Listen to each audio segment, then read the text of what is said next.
مش مصدقين. بسم الله الرحمن الرحيم. منتصر حسين من ولاية الشباب لجنة الدفاع عن الثورة. كنت رايح البرلمان عشان أعبر عن رأيي، أتكلم البرلمان من خلال البرلمان، أقول مطالبي رايح للبرلمان، أقول لمجلس الشعب عايزين نسلم السلطة فورا. اول ما دخلت من شارع مجلس الوزراء لقيت دروع بشريه، حاولت استاذن الناس. دروع بشريه كانت جيش ولا اخوان؟ حاولت يعني استاذن الناس، بعد اذنكم انا من حقي كمواطن مصري على ارض مصر اني ادخل المكان ده. قال لي لا ده ممنوع. كانوا عاملين دروع بشريه. قلت له طب باي حق انك تمنعني من شارع مصر وارض مصر اللي امشي فيها؟ قال لي لا ممنوع انك تعدي. طبعا بعد محاولات شد وجذب ماشي برضه رفض ان انا اعدي. لقيت يعني ظهر صواعق كهرباء، ظهر حاجات غريبه جدا. ما اعتقدش ان شباب الاسلام هو كده. كانت يعني معاهم، يعني كانوا شايلينها الحاجات دي. حتى لما كلمت واحد منهم بقول له انت يعني انت قدوتك في الحياه مين؟ بيقول لي النبي صلى الله عليه وسلم. قلت له النبي صلى الله عليه وسلم امرك انك تسد الشارع عني؟ قال لي واخدين اوامر بكده. اوامر من مين بقى؟ هل من الكتاتني ولا بديع ولا العريان ولا مين؟ ما ده السؤال اللي بيطرح نفسه. في الماضي قمنا في الماضي كنا بنتذل وقمنا في ثوره من اجل الديمقراطيه ومن اجل الحريه، واحنا اللي وقفنا عشان الناس تطلع من المعتقلات من امن الدوله. احنا اللي وقفنا واحنا اللي فتحنا الاماكن دي بايدينا عشان نطلع السلفيين ونطلع الاخوان ونطلع الناس دي كلها. اول جميل كتاتني مسجون ومعتقل. اول اللي طلع الميدان اللي طلع سعد الكتاتني لما خطبت الجمعه هنا وتاني جمعه في الثوره، وقلت يجب الافراج عن جميع المعتقلين جماعات دينيه او غير دينيه، معتقل الراي والسياسه في عصر حسني.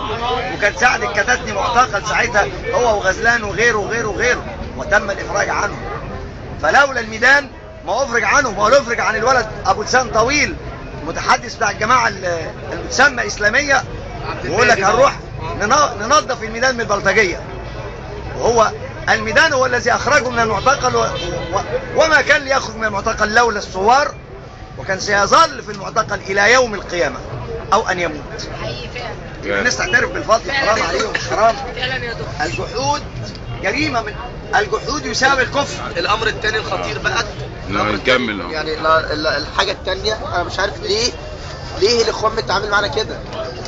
ليه بيتعاملوا يعني في النظام القديم كان حزب وطني لامن دوله بالشرطه. الاخوان حاليا امن الدوله هو الشباب الاخوان. انا لما كنت بكلم واحد منهم اخر ما اتنرفزت ما كنتش بقول له يا اخي، كنت بقول له يا دفعه. انا لما كنت بخاطب واحد منهم والله بقول له يا دفعه، من الاخوان يعني، وقلبي بيتحرق جوايا. من الاخوان اللي حضرتك بتتكلم عليه اللي هم ومسلم زيه واقف كده باي ذنب يمنعني ان ادخل شارع مجلس الوزراء. انا ماليش حق وماليش مطالب، بس من حقي اني اقف في المكان ده. انا من حقي انا كمصري اقف في المكان ده، ومن حق اي مصري يقف. في جهات امنيه هي اللي تتعامل معايا، وليس الشباب الاخوان يمنعني. ايوه. الامر الثاني 25 يناير وحصل مع الاستاذ محمد عز الدين لما دخل يصلي في مسجد عمر مكرم. لقى المسجد في صلاة المغرب مليان، طلع عشان يصلي بره، لقى بيسأل واحد يقول له ايه انا عايز ادخل في الصلاة، قال له دي مصلية اخوان. قال له انا مسلم. قال له لا دي مصلية اخوان. قال له يعني ايه مصلية اخوان؟ هو انا شيعي ولا انا كافر؟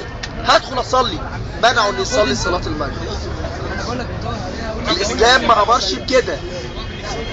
ربنا في القرآن يعني بيقول ايه؟ يعني ارض الله يعني كل مكان هو مسجد. ده حصل. انا مش عارف بيتعاملوا مع الناس ازاي. انا بصراحة يعني والله انا الاخوان بعض، انا ما بقولش الاخوان كلهم، انا ليا زمان فيهم. بعض الاخوان فهم يعني لا يمتوا الاسلام بصدق. دي وجهة نظري. شكرا.